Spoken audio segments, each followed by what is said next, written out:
Alan, let me start with you, if I may.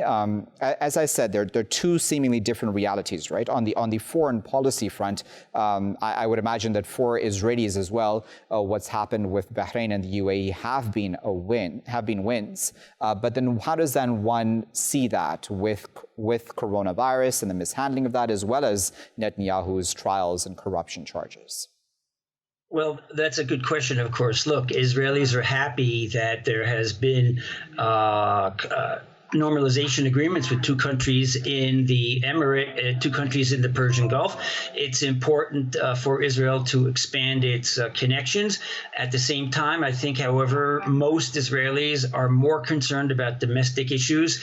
It's not just the coronavirus, of course, which has caused a lot of sadness and a lot of death, but also the economic impact and the way the government has mishandled it. So if you were to put a list of the top 5 issues of the day, I don't think, frankly, the normalization agreements would be in that top 5.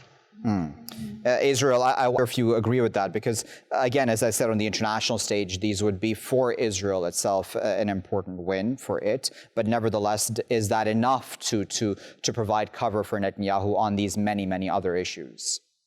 I agree with what Alan just said. I think that right now Israel is in such severe crisis, both with regard to the coronavirus, the intensity of the virus, the spread of the virus, also the awful domestic situation, the severe lockdown that has been imposed, the rise in unemployment.